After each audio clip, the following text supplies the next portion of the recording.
اچھا ناظرین، شہباز گل بھی وہی بات کر رہے ہیں جو ابھی مولانا روم کی آپ کہانی سن رہے تھے، اس سے آپ نے سیکھی کہ مریم نواز صاحبہ بھی اپنی جو نامکمل خواہشات ہیں نا، ان کا ملبہ دوسروں پہ ڈال رہی ہیں۔ کرپشن کا الزام ان پر، ان کے والد محترم پر، ان کے جو لندن بھاگے ہوئے جو بھائی ہیں ان پر پاکستانی حکومت نے نہیں لگایا تھا، بلکہ دنیا کے جو بڑے انویسٹیگیٹو صحافیوں پر مشتمل تنظیم ICIJ نے ان کی کرپشن بے نقاب کی تھی۔ وہ بھی اس وقت جب نون لیگ کی حکومت تھی، کیس بھی آپ کے دور میں چلا، بے گناہی ثابت کرنے میں ناکامی پر عدالت سے سزا بھی ملی۔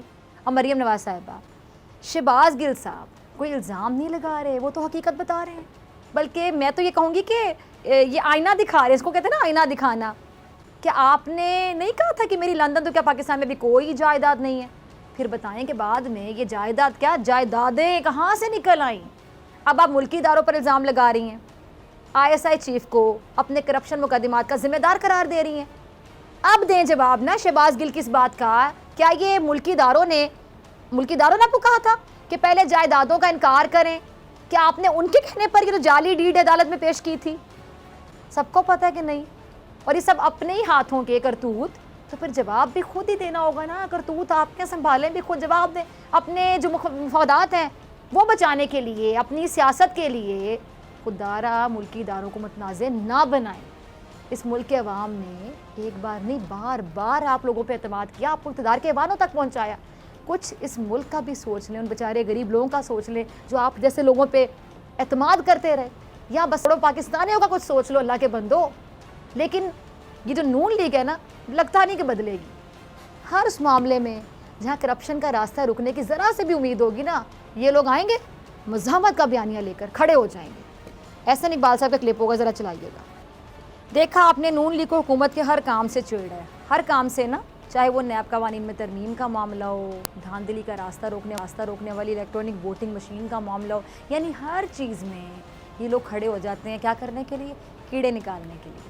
اب احسن اقبال صاحب، بڑے ادب سے آپ سے ایک سوال ہے، اور آپ سوال اٹھانے پر برا بھی مان جاتے ہیں، لیکن سوال تو میں نے اٹھانا ہے۔ اب آپ بتا دیں کہ اب آپ الزام کیا لگا رہے ہیں کہ جی نیب فیس دیکھتا ہے، کیس نہیں دیکھتا۔ اپنے دور میں بھی نیب کے بارے میں کیا آپ کا یہی خیال تھا؟ کیا آپ بھول گئے کہ نواز شریف صاحب ناخن تراشنے پر کاٹنے کی دھمکیاں، یہاں تک دھمکیاں دے دیتے تھے؟ کسے دیا کرتے تھے؟ یاد ہے آپ کو؟ اور رہی بات یہ جو الیکٹرانک ووٹنگ ہے مشین کی، اس پر بھی آپ لوگوں کو تحفظات ہیں۔ میں مانتی ہوں کہ کچھ درست بھی ہو سکتے ہیں، کچھ تحفظات ایسے ہیں کہ جو بڑے آپ کے درست ہوں گے، بڑے جائز ہوں گے، لیکن مل کر بات کرنے میں حرج کیا ہے؟ معاملہ تو مل کر بات کرنے سے حل ہوتے ہیں۔ وزیر اعظم آپ لوگوں کو دعوت دے چکے ہیں، اسپیکر قومی اسمبلی اسد کیسر کوششیں کر رہے ہیں، آپ کیوں نہیں مل بیٹھتے؟ اگر آپ واقعی حل چاہتے ہیں، سمپل بتا دیں، پھر آپ لوگ حل چاہتے ہیں، صرف شور کرنا ہے، دھاندلی ہوگی صرف شور کرنا ہے۔ اگر آپ لوگ حل چاہتے ہیں تو پھر بیٹھ جائیں، اور اگر صرف شور مچانے کے بس مچاتے رہیں گے، پھر واقعی آپ لوگ نہیں بیٹھیں گے۔ آج میں کہہ رہی ہوں، الزام لگانے صرف دھاندلی کے اور شور مچانے تو واقعی آپ لوگ نہیں بیٹھیں گے۔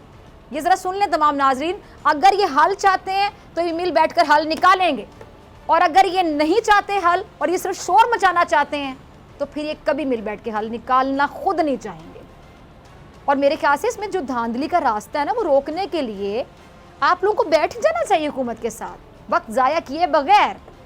سینٹ الیکشن میں وزیر اعظم نے یہ جو شو آف ہینڈز کا کہا تھا، آپ نے خفیہ بیلٹ پر زور دیا۔ اب آپ بتائیں، horse trading show of hand سے رکتی یا پھر خفیہ بیلٹ سے؟